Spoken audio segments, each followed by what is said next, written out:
So, a very good morning to everyone. And we are thrilled to welcome Dr. Pragya Swami, our speaker for today's session, hosted by 5G 6G Center of Excellence, supported by Startem UP. Dr. Swami is an assistant professor in Department of Electrical and Electronics Engineering at ABV Triple ITM Gwalior, and she has a strong academic background and deep expertise in wireless communication, signal processing, and next generation network technologies. She has made significant contributions to the field of advanced telecommunication. And now I would welcome her, and please join me in welcoming Dr. Pragya Swami as she shares her insight on the topic trend and technologies in 5G and beyond communication. Ma'am, Thank you. Thank you so much for this generous introduction. So I'll start right away. Okay. Okay. So our today's topic is trends, as Anushya already told, that is trends and technology for 5G and beyond communication. So before that, although a brief introduction has been covered, but so that the audience knows a detailed background of me, I would so accordingly at the end of the presentation or after the presentation, you may reach me for any doubt if possible. Um, so basically, right now I am working in as assistant professor in ABV Triple ITM in the Triple E department. So I have been working in the field of wireless communication um, since my MTech, which I did from ABV Triple ITM itself, and then later I shifted for my PhD in IIT Indore. Later I joined IIT Delhi for my postdoctoral research. Um, Currently, I have a few journals which are solely like based on 4G. So I entered the wireless communication era when 4G and 3G were in, like the research in 4G was in progress, and now we are currently working on 5G and beyond. Not 6G and beyond, of course, because 6G is not yet very fully deployed or fully understood. So we usually call it 5G and beyond or 6G. Um, I have several research collaborations during my research. I had worked in the DST Eukarya project on the performance analysis of non-orthogonal multiple access, which is a key enabling technology for our 5G communication. Later also, I got the opportunity to work with Professor Jigwa Ding from University of Manchester, who is also an IEEE fellow. My research interests include 5G communication, hybrid networks, non-orthogonal multiple access. So basically, we'll actually cover one by one each and every technique, not in a very technical sense, because I was told that I need to address an audience who would like to hear from the very basics. So I have actually made the presentation just like that. Next is our intelligent reflecting surfaces, energy harvesting, then unmanned aerial vehicle communication, and of course the trend of today, which is the integration of AI into our 5G and 6G, because as the trend of artificial intelligence is growing, we cannot neglect that in our wireless communication field also. We have to include it so that we can actually make our 5G communication intelligent as well, because we have a humongous amount of data that we need to process for, of course, for enabling a good connection. Currently, I am working on a project which is enabling NOMA-based UAV IRS network using AI, in which we aim to say optimize the trajectory of a UAV, and so that the communication can be enhanced in a very layman language, if I can tell you. And the AI algorithms are worked such that it tells the UAV what path needs to be taken based on what are the user's position. So my flow for today will be, first I'll give a very brief on the evolution of our wireless communication. So from the very 1G to how we actually we have reached till 6G. then a few use cases of 5G, and then the enabling technologies will be covered one by one. I've selected say 7 to 8 key technologies which are the enabler for 5G. So actually you should understand that there are certain technologies that we require uh, to make a 5G network or to make a 6G network and so on. Then I would cover, which I think this will be very interesting for the students or the startup community, which I'll include a few research areas that the students can take, and a few startup and innovation opportunities that could be very well taken. And I have also included a few examples of the startups that have actually worked very tremendously well in this field, and then of course my concluding remarks. So as we know that initially in the 1G, so generations are actually started from the first generation of the wireless communication, and now we are at the sixth generation. So the first voice calling in 1980s it started. We did not had any messaging app. We did not had any internet. Then the second generation of the network came in picture, in which we were able to call as well as there was SMS, but the internet was not very famous. Dr. Pragya, Okay. we're not Yes. able to see your screen if you're sharing it.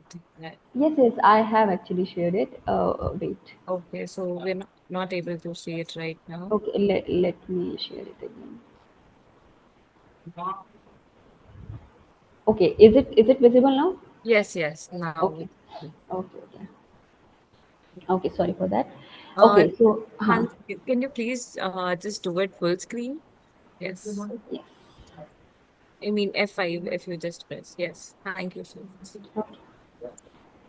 So as I was discussing about the evolution of our wireless communication, so we went from 1G, 2G, then in 2000 we started studying our 6G generation of the wireless communication. The main aspect of a third generation was internet. Internet became popular actually. Then after 10 years, so usually the Moore law, if you all can recall or know, it says that in every 10 years, you will have a tremendous increase or a switch in the generation. So you can see 1918, after 10 years 1990, again second generation, then again after 10 years again third generation came. Okay, then 4G. Now we all are very aware of what encompasses in 4G and 5G.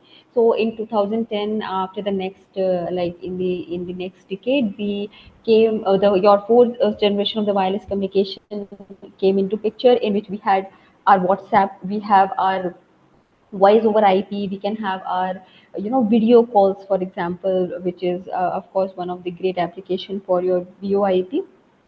And now from the 2020s we have started working on the or deploying our fifth generation of the wireless network. Sixth generation of the wireless network, the standards are set. Whatever expectations are there from the sixth generation yet, but we are envisioning that we will be able to deploy our sixth generation of the wireless communication by 2030. Right now, only the research and the research is ongoing. थोड़ा बाद में आएगी? हाँ हाँ बाद ये रख दीजिए आप हाँ. Okay, so actually, see what happens is that there is a certain organization, 3GPP, ITU, they lay some standards, fine, that these are the standards which are required for a 4G network. This much speed, say 10 megahertz of speed, data speed, then we have latency, 20 milliseconds of latency, and so on. And then all the service provider they start working to provide that particular speed. Okay, so right now 6G is not into picture. 6G we are still working on that. It is not still being deployed, but 5G is already deployed. Since we are in the era of fifth generation of the wireless communication, So of course, we need to discuss these three use cases, which was laid by the 3GPP organization, by the ITU, that okay, if you are saying that a network is 5G, it should definitely fulfill these three use cases. First is your enhanced mobile broadband, means a very very high data rate, because broadband translates to a very high data rate itself. Okay, then ultra reliable low latency communication. This would require where this would be required for critical applications, okay, like gaming or like autonomous vehicle. For example, right now we are also saying that there will be remote surgeries that will be happening, so your LLC would be one of the use case for that.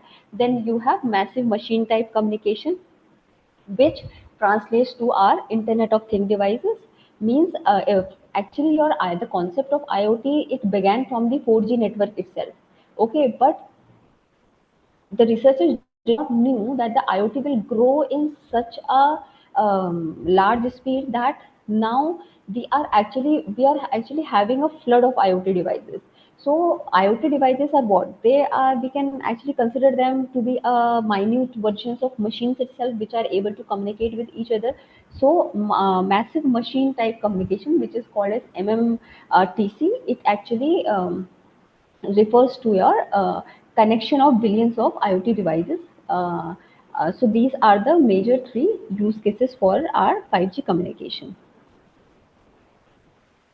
Now comes the core of this presentation, which are the few enabling techniques, okay, which would be required, which would definitely be required for enabling our 5G and beyond communication. So as I already said, that what happens is, um, the document is laid down, which gives these specifications of speed, latency, and everything. Now what happens is that the researchers then find out that what new technology we can invent or we can implement, so that these particular specifications that are being laid down, so that one network can be called as a 4G or a 5G network. Okay, so then the research or the work starts on that particular directions. If you remember, I have not discussed about 2.5G or 3.5G, but at a certain point, we were discussing about that. Means there was 2.5G, there was 3.5G. So what was that? Actually, what happened was that the specifications were given for the 6G and the 4G communication. Correct, but the techniques were not very advanced that the 2G communication speed, for example, suppose your 2G was giving you 10 MB, it's not 10 Mbps, of course, I'm just giving you a rough example. Suppose 3G is giving you 10 Mbps of speed, and for 4G you require 50 Mbps of speed. The researcher said that okay, we have a certain enabling technologies, implement then that, and we can actually move from 10 Mbps to 50 Mbps. But that particular key technology, suppose that we could not reach to 50 Mbps, but we have reached 30 Mbps. From 10 to 30, it is a great deal of advancement, but still it is, we cannot term that particular speed to be a speed of a 4G network. So we call that as a 3.5G network. So this is the scenario. Okay. Now there are certain technology. For example, we are having massive MIMO, beamforming, then millimeter wave, small cells, then edge computing, network function virtualization. So so today's presentation, I'll be covering one by one these technology in a very simple language so that everyone can understand. Then next we have your network slicing, terahertz communication, intelligent reflecting surfaces, integrating sensing and communication, a very key technology for your 6G network, and satellite and high altitude platforms, which is related to your unmanned aerial vehicle, or we can say the drones as such. Drones, but they are actually working at the stratosphere layer. They are not in our troposphere layer. Okay, so that's why they are called as high altitude platforms drone. Okay, okay. So coming to our very first technology, which is massive MIMO. See, if you see over here, initially or traditionally, this was a legacy system. Means you are having antenna, okay? You are having several users.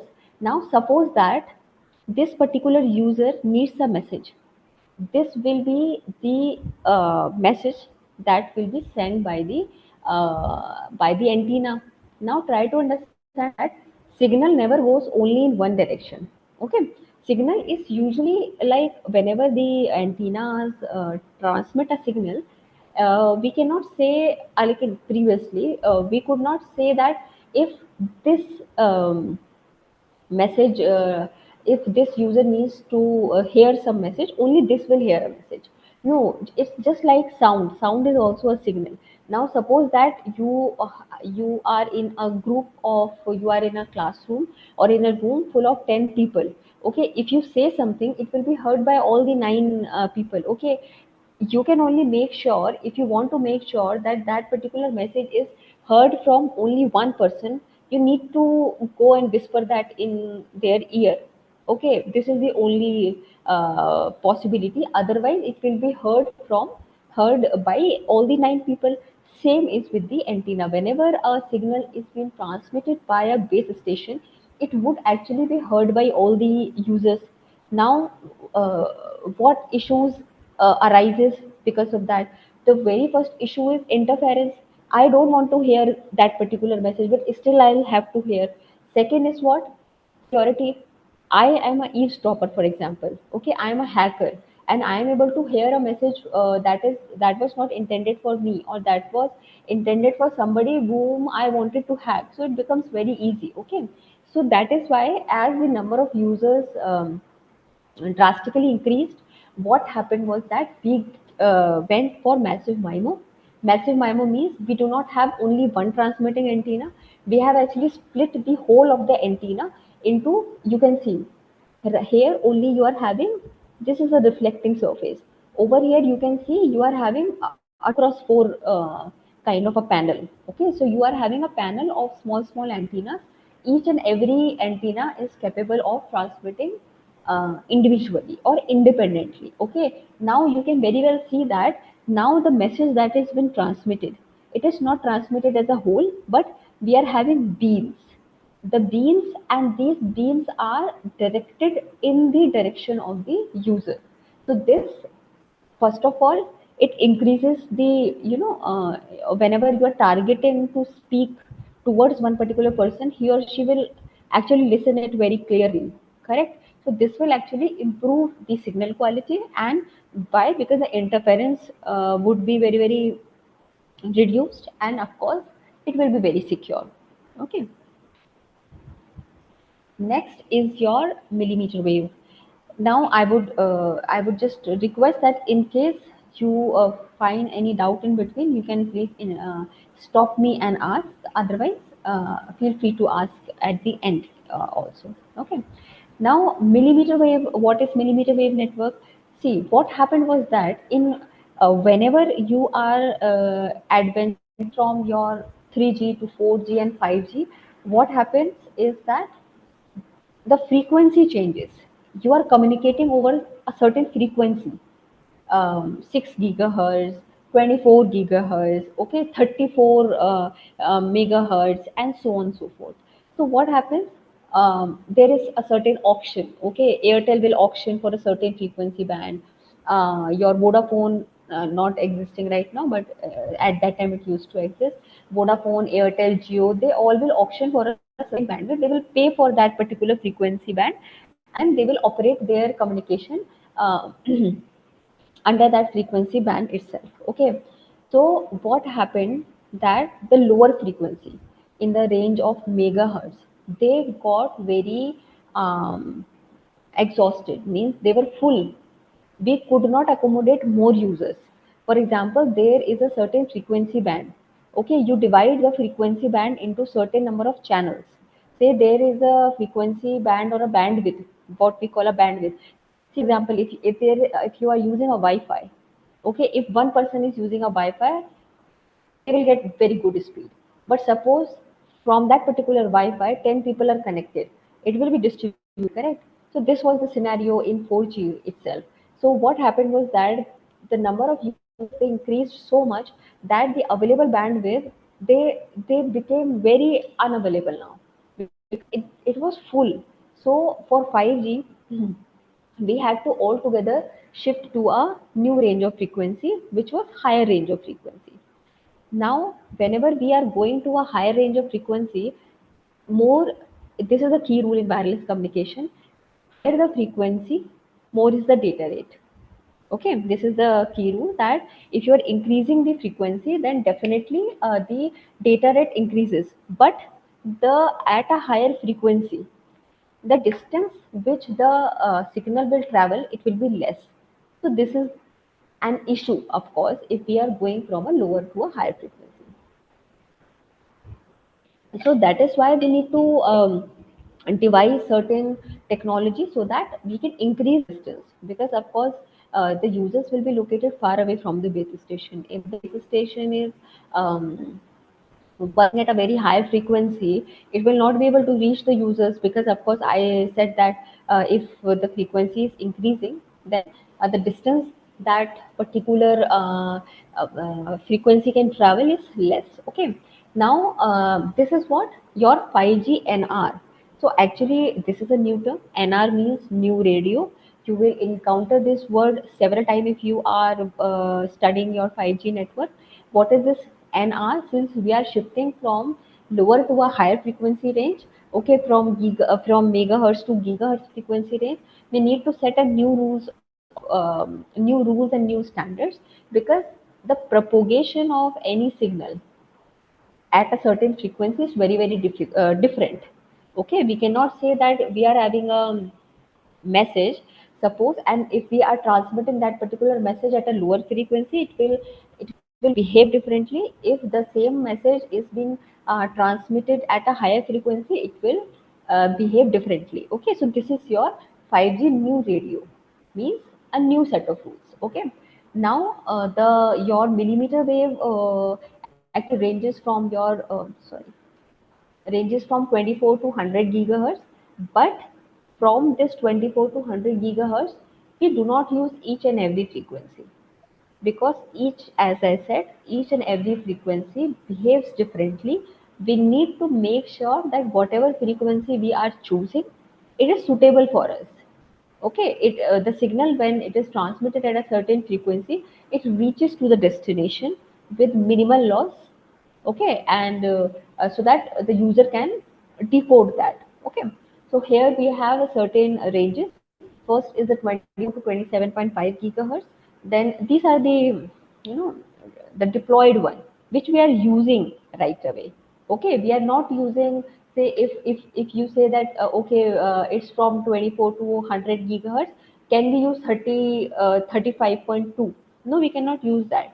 We have to study, first of all we need to study the behavior, we need to study the pattern, how 35.2 will behave when a message is transmitted at that particular frequency.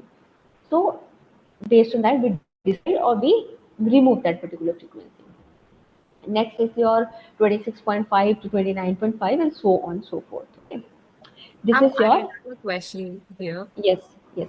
So my question is, see, I mean, we are talking about frequencies. We're talking about transmission of these frequencies through some cables. So is 5G, 6G safe in terms of radiation and health effects, basically, if we are concerned?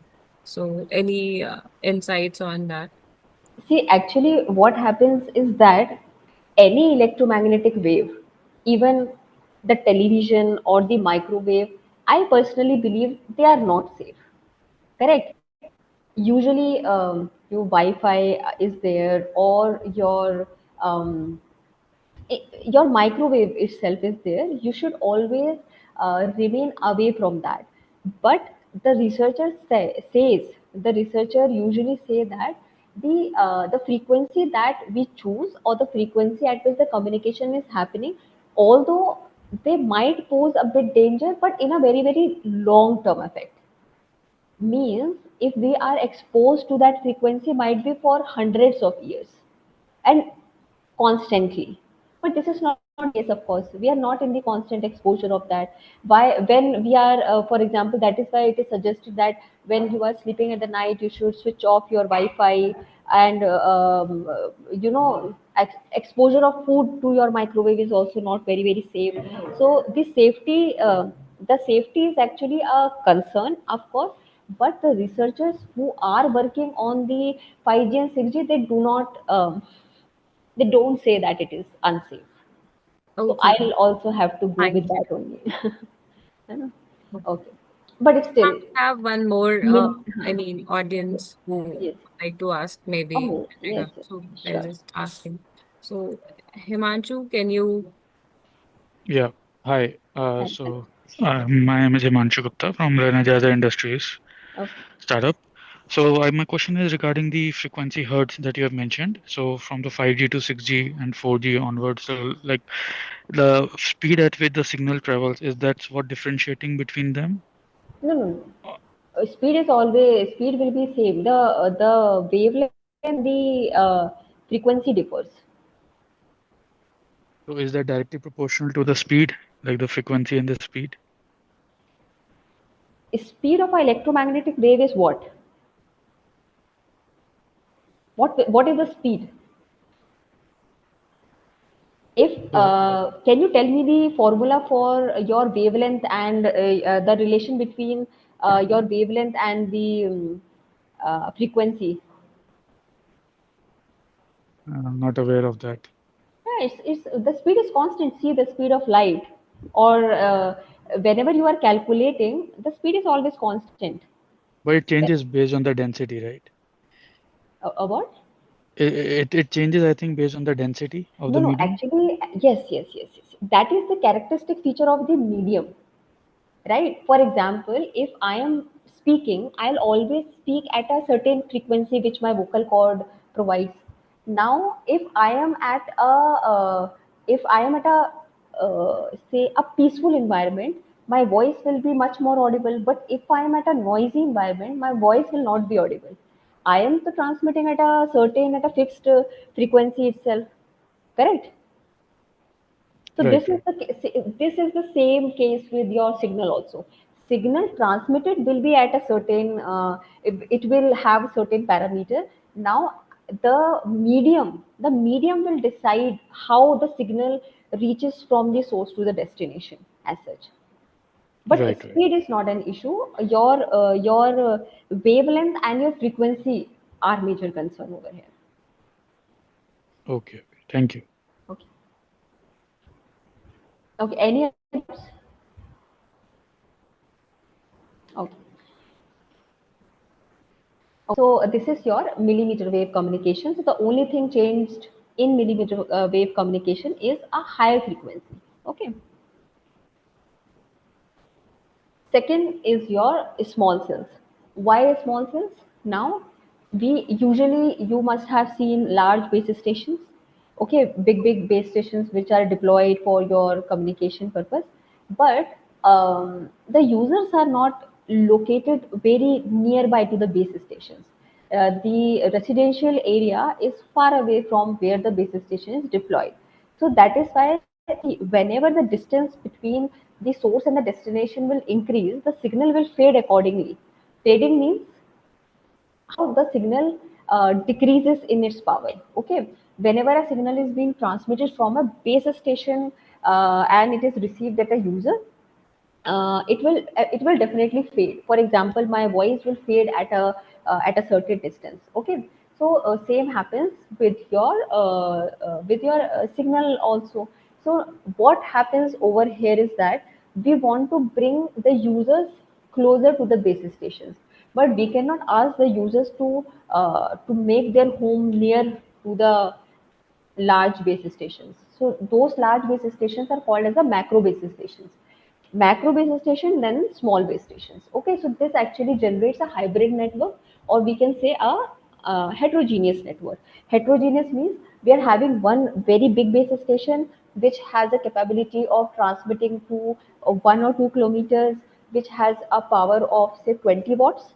Now we have small base stations. Small base stations would mean that uh, they can only transmit at say only 500 meters, or 500 meters is also large. It can only transmit at say 20 meters, and it has a transmission power of 1 or 2 watts only. Correct. So these are the small base stations. We can actually call these small base stations nothing but as amplifiers. Correct. Small amplifiers. So they are connected using backhaul system with the macro base station. But since we want to increase the capacity as the user, we want to neglect the effect of the fading of the user which is coming of the signal which is coming from a very far away distance, and we want to bring the user closer to the base stations. Okay, if if you have a mobile phone, and if you are as close as to the Wi-Fi router, your internet speed will be very high. If you go to a different room, if you lock the door, okay, of course the speed suffers. So this is the same case. So what if you install a small router inside your room also? And this is the concept of small cell, which is actually very is becoming very, it became very famous from the fourth generation of the wireless communication itself. Now, a small thing, because since we are of course going towards the research of this, in 3G, our base stations were called as Node B. In 4G, it was considered as E Node B, and in fifth generation of the network, we called our base stations to be G node B. The reason I'm mentioning over here is whenever you are reading any specifications from the 3GPP, this becomes very difficult. For my students have actually asked me several times, so I just thought to mention this one time. Whenever E node B or G node B is mentioned, you can immediately know that okay, if E node B is being discussed, this means these are the specifications for the fourth generation of the network. If node B is only there, this means they are old specifications. And if G node B is there, this means that we are discussing about the fifth generation of the network. Okay. Next is edge computing, very famous these days. Cloud computing, edge computing. The major concept of your edge computing would, your mobile phones are battery operated, correct? They cannot process a lot of data. Okay, for for that particular, for example, the images right now is in cloud, iCloud or Android cloud, and so on and so forth.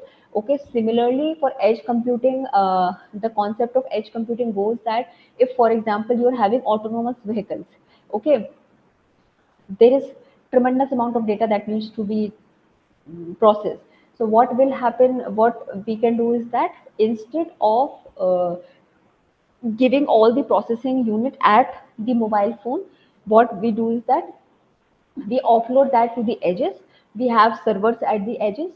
There the processing happens. The final decision is transmitted back to the mobile phone, so that accordingly the decisions can be taken.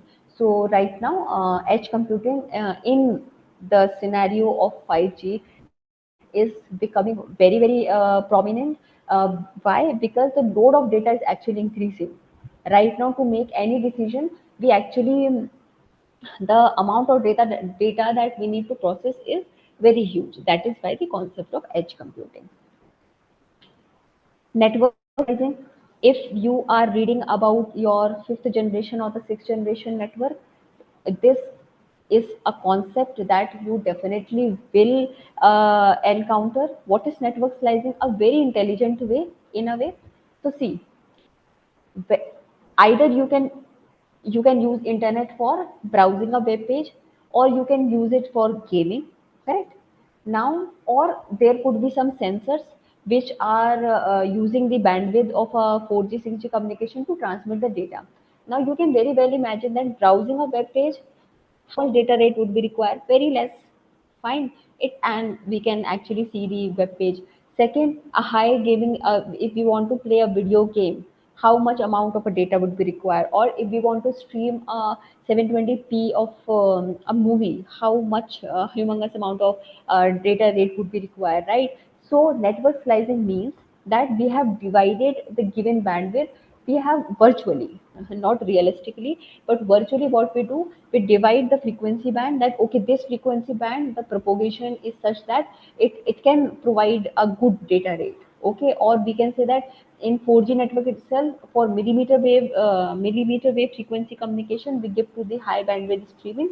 However, for the sub-6 gigahertz, we have designated your small, not very critical applications like web browsing or your sensory data exchange and so on and so forth. So this is your network slicing. So network slicing is nothing but a form of a virtualization itself. Okay, so virtually at the top of the layer, you divide your whatever resources you have. You divide the resources in your in certain sets, and as and when the demand comes, the demand is checked, whether it is streaming, whether it is gaming, whether it is browsing, and accordingly that particular slice is allocated. Okay, this is your network experience. Means for Here, I example, have a question that since we were talking about devices and network, so with more connected devices in a network, how do we ensure that our data is basically protected in 5G if we say we are connected? so So, I mean, the privacy will be more, or with as comparison to 4G, would it be less, or how secure, I mean, our data would be, and will it affect our privacy or not? So, So definitely, actually, 4G, as we are discussing about 4G or 5G, privacy is at stake, of course, right? Because we are downloading so many of applications and so many, apps in our mobile phone, and it's everything. For example, even we are using your Chat GPT, for example, and etc. So many things we are using, but the important thing that we need to know is that although our images might not be safe or anything, but the messages that we are sharing over WhatsApp, for example, they are safe. Okay, why? Because we are actually we are at a very advanced stage of your encryption also. Okay, as we are enhancing our technology for communication, our encryption techniques are also very enhancing. Okay, personal data not safe, of course, because at one or the other time we have to share it with everybody, but then again we need to know that it cannot be misused at a larger extent. Okay, if somebody knows my name or knows my bank account number or etc etc, but we have certain protection schemes that we can use personally. Awareness is of course required, that we do not share our OTPs or we do not share our CVV for your transition and everything. Rest, I think, is perfectly safe. Means awareness is required. If you are not aware, then of course you can lose everything. The scenario is like that. thank you. Okay. So moving forward to other next technology is your network function virtualization. So now we are going towards a virtualization thing. Just like your network slicing, which was a form of virtualization itself, network function virtualization means that actually in establishing any network, we require several hardwares, router, we need switches, we need access networks, and so many several data transmission devices, firewall, of course. And instead of deploying each of the hardware individually like this, like we are having a router, we are having a firewall, we are having a session controller, and so on and so forth, what we do is that we do a certain kind of an orchestration in the sense a software controlled scenario in which you are having a device. Now based on whatever we are feeding into a software, okay, it can either behave as a router or it can behave as a firewall, or it can behave as a session controller or a message router. Okay, this is your network function virtualization. Means instead of for example, I can either be a student or I can either be a faculty based on what program is going inside. Okay, my mobile phone can either act as a laptop, or it can my tab can either act as a laptop, or it can act as a mobile phone, based on whatever this virtual function I'm using, correct? So this is your network function virtualization. Why we require that? We require this because now you should understand that the number of users are increasing. The number of users are increasing means the network that we need to establish would be very, very complex. It will not at all be a simple network. Now if the network is complex means we would require n number of hardwares. Now over and again deploying n number of hardware would be very expensive. So your network functional virtualization is actually nothing but a very cost effective approach. Okay. Similar, your software defined radio is nothing but a similar concept with your network slicing and your network function virtualization. Okay. Now you are having terahertz. Next is our terahertz communication. Now, what is terahertz communication? As we have already discussed, our millimeter wave communication. Terahertz communication is even at a very, very higher frequency. Now, for what terahertz communication is designated, it is for your communication. Oh, sorry, satellite communication. Okay, it is used for satellite communication. It could be for your, chip to chip or intra or inter chip communication. Why? Because we actually require a very, very high data rate for that. Okay, but at the same time, since the propagation delay would be or the propagation loss would be very, very high. So why we can say that the communication satellite for communication satellite communication we can actually very well use the terahertz communication, because we get a line of sight kind of a thing. Okay, line of sight communication is always preferred. If you're having a non-line of sight means there are certain blockages in front, and line of sight means there is no blockage in front. So of course, terahertz communication, although it is not suitable for a very, very high range of communication, but if we are giving it line of sight communication, then definitely it is very, very suitable. Okay. Next is your intelligent reflecting surfaces. See, now if you go to a urban environment, there are so many buildings, there are so many cars. If you go in a rural area, then trees are there. Okay, your cattle are there. They are all what? They all are termed as blockages in a wireless network. So whenever, see, for example, you are having a base station here, and the user is situated over here. The user is not very, very far away from the base station, but this building is actually blocking this particular user. So what to do? We need to do we deploy a base station here also? Not possible. It's a very expensive task. So what we do? We actually use intelligent reflecting surfaces. Intelligent reflecting surfaces are nothing but a mirror type of a thing, a mirror with so many elements. They are passive in nature. Okay, the element in an intelligent reflecting surface would not behave as an antenna. It will only behave as a reflector. Okay, how reflector would work? When the radio frequency, any signal is incident on any of the element of the reflecting surface, the base station would direct that, okay, the blocked user is in this direction. So there is phase shifts will be there in each of these reflecting element, and based on the phase shift, the signal will be redirected to the mobile user. Okay, the reflecting surface, they do not have any brain of their. No, they cannot think or they cannot amplify. They can only reflect.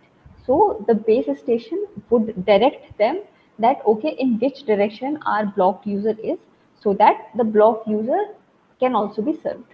Okay, um, this is the concept of your intelligent reflecting surfaces. So it's not that the 5G will be 5G is possible by using any one of the technology. No, it will be a combination of all these technology. Okay, there will be one network which will have software defined radio, which will have network virtualization, which will have small base station, large base station, intelligent replacing services.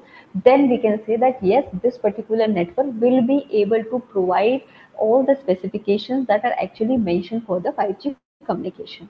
Okay, so since we already it's 12:53, so there are certain other technologies also, but since there are students and startup community over here, so I would like to skip to the only two were remaining. So one is your integrated sensing and communication.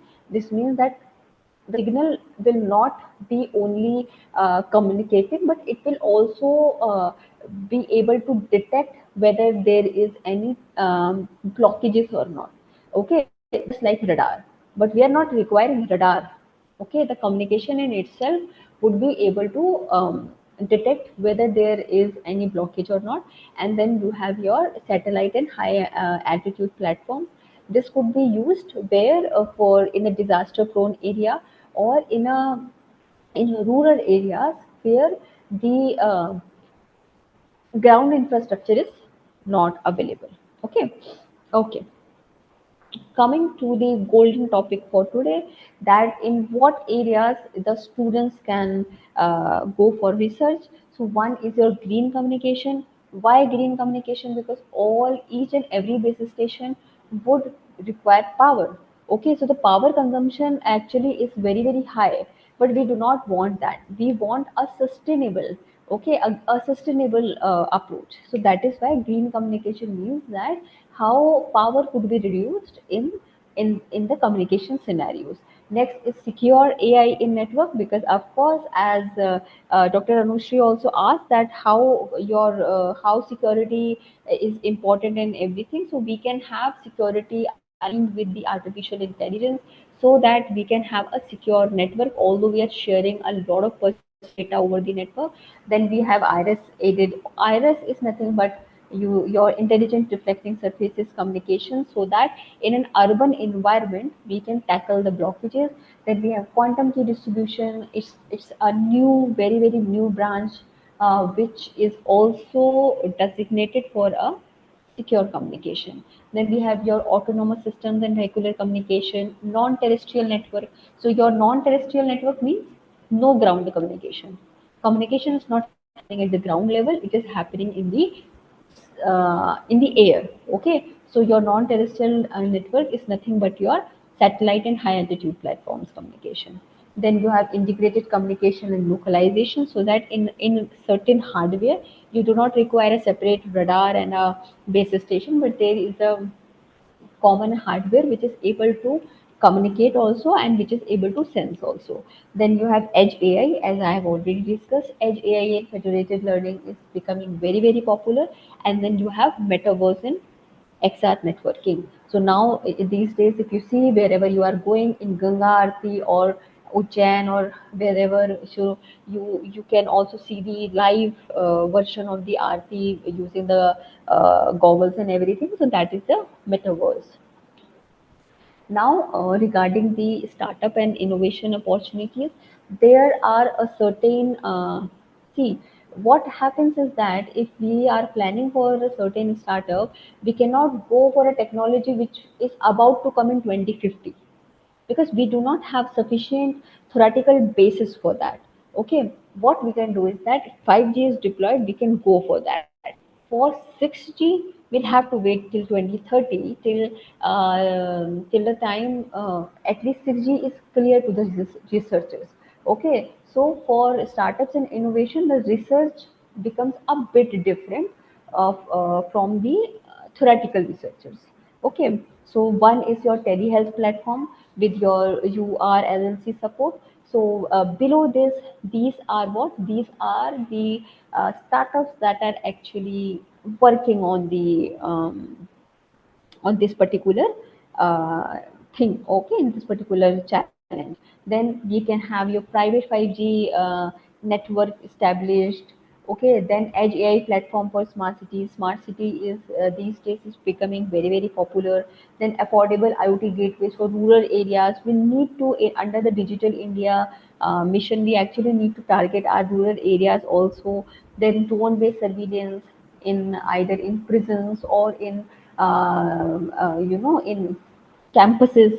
Okay, and drone based delivery system is also very very common thing these days. Amazon is doing not in India but in certain cities, certain countries. Then you have SAS for network slicing management, means software as a service. Okay, cyber security as a service, because ultimately we need to make the 5G network very very secure. Then green base station, which was the first one, you need to go towards green communication. We cannot spend all the power in the communication also. And then we have predictive maintenance platform for the telecom industry. There are certain companies which are going towards the predictive maintenance, and that could be done using your artificial intelligence itself. So this is how you can combine all the technologies together for your student research or for your startup innovations. The future of wireless is what? The future of wireless is, of course, quantum communication. It is, of course, integration of 5G with your artificial intelligence or your integrated sensing and communication. Okay, because now actually we do not want our phones, our mobile phones to be smart. We actually want our whole of the environment to be smart. Okay, we also want that our chair is smart. We want that our AC, refrigerator, everything is smart, and they're able to communicate with each other. Okay, so to conclude, we have discussed several key technologies. We have discussed the importance of the integration of your artificial intelligence for a secure 5G environment, and we have discussed several key technologies which can be transformed to a product or which can be transformed as a service. Okay, either startup for a service or for a product. So these can be the two directions. Oh, that is all from my side. Thank you very much for listening. If you have any doubt, please feel free to ask, or you can email me on my mail ID. Thank you, everyone. Thank you, Dr. Pragya. It was really a very insightful session. I mean, covered all the points, all the technologies that are currently there in 5G, 6G, 3G, and how it has evoluted so far. Just a very normal, basic question that I have for you at last, that how does 5G affect the average, I mean, the average or common person's daily life apart from just making it faster? Yeah, actually, it has made human very sedentary. So at one place they are showing the reels, but at the same time we also have smart watches which tells us that okay, now it's time to get up and run. So Yes. again, it is on the base on our mind whether I want to waste my time on the high speed internet playing games, or whether I want to listen to my smartwatch, because earlier people were also not very aware how many steps I have taken or what is my heartbeat right now. But you see, you have pros and you have cons. Whether you want to take the advantage of pros or you need to surrender to the cons, it depends on individual itself. So Yeah. I hope everybody is going towards the positive direction of 5G and not getting trapped in the cons of the 5G. Yes, ma'am. Sure. So we have few participants. I think Darshan is raising hand. We will just ask him to ask his question. Yeah, sure. Darshan, you Uh, may. yeah, yeah. Hello, ma'am. First of all, thank you for such a wonderful, informative lecture. Okay, actually, I am basically from Ahmedabad and I am startup founder. Okay, so I am basically working with since 2G, then after a bit of 3G, and then 4G gateways and everything. Oh, And currently, also we are working with some of the 5G gateways development. Okay, so we did work with the Simcom, Quicktel, and those chipsets, and we are integrating with our sensors and everything. Okay. Now, just a general question. Okay, just a curiosity.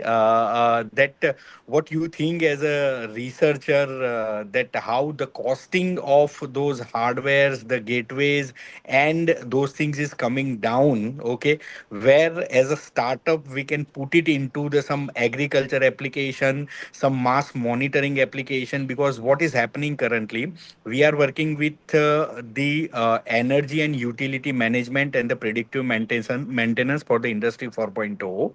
Okay, but when we are putting the data of say 3000, 4000 of energy meter.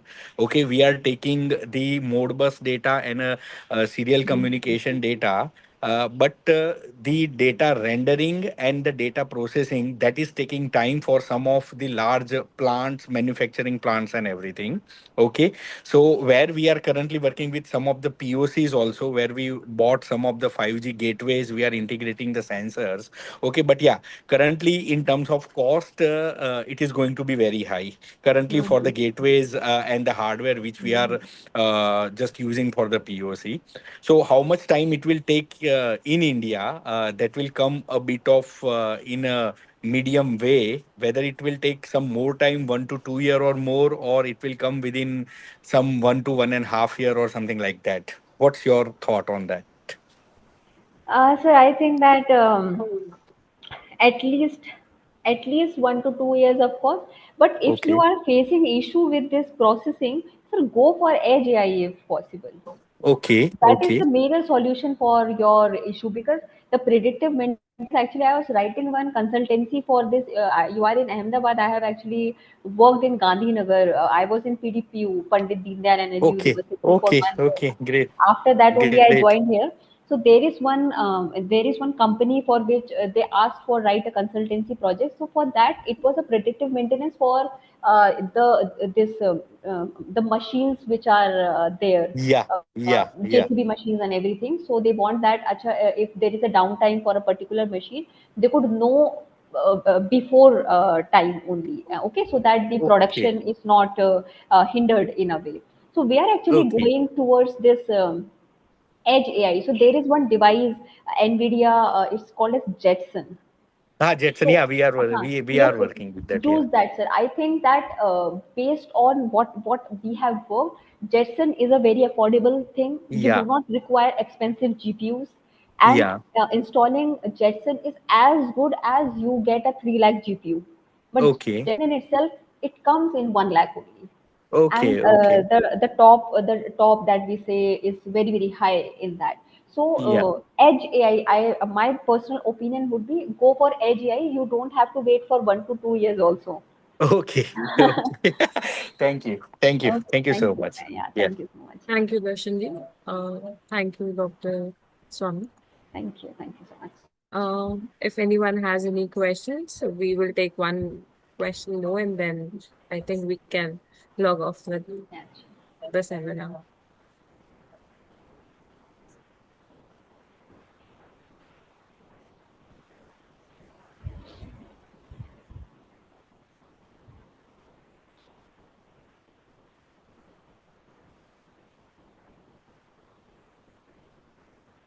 Hello. Yeah, uh, thank you so much, Dr. Pragya, for this wonderful session. So I have a maybe like a maybe discussion point, maybe very basic. So when we're setting up this 5G 6G Center of Excellence, so there are some of the questions which kind of come, and even we have some of the things. One usual question is that when 4G came, etc., all these say telecom players like Airtel, Jio, and all, they kind of develop the required technology, they deploy it, right? I mean, that's a general notion at least. So sometimes question comes that what, like, what does Center of Excellence is, or what does Research Institute do apart from the already big telecom players, and they get huge revenues deploying these technologies. So what are the areas that you think that Center of Excellences or the research organization need to focus on so that they can actually move forward with this? That is, sir, actually, yeah. Yeah, I Please mean, complete after that. this, maybe we will discuss this point, maybe then we'll go to next. Yeah. Okay. Sir, it's fine, but I feel that, sir, Airtel, Jio, they are only providing you high internet speed. Correct. They're Yes. they're providing you for gaming and everything, but the need of the hour, of the need of the society is very different, sir. For Right. example, the if you see this slide in which I had written the startup and innovation, all the startups, they are at a very good space right now. For example, your telehealth platforms in this Airtel and Jio, they are not working, sir. They are only Ji. focused on increasing their number of users. They are only focused on increasing the the data rates of the user, but we can actually utilize that particular speed, or we can utilize that particular number of user base to get into the rural areas which are deprived currently. For example, the first one, which is your telehealth platform, which does the real time ICU monitoring, that could have been done by a startup only, sir. That Ji. could Ji. never been thought by a Airtel or a Geo industry, of course, because their thought perspective is very different.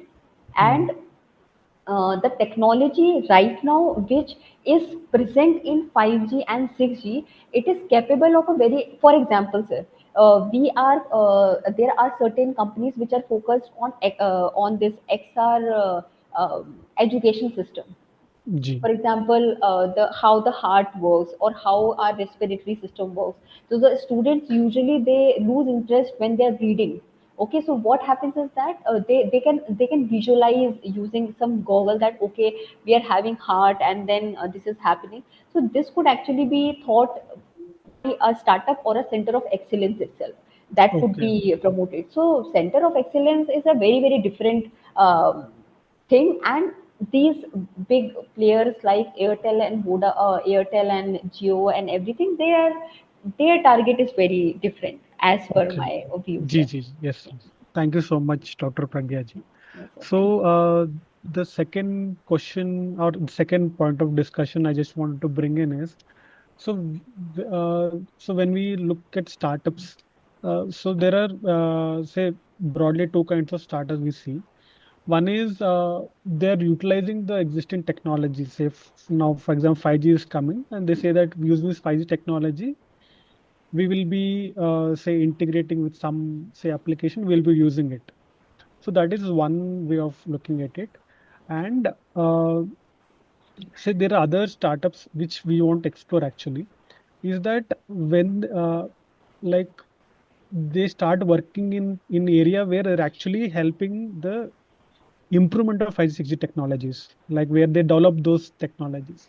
So do you have any thoughts on this, where uh, how can actually startups contribute in developing these technologies, 5G 6G technologies, or maybe if you have any thoughts on these aspects from your vast knowledge on this thing, maybe it'll be helpful for us. Yeah, thank you. Sir, yes, sir. One aspect could be, of course, that we can make everything indigenous.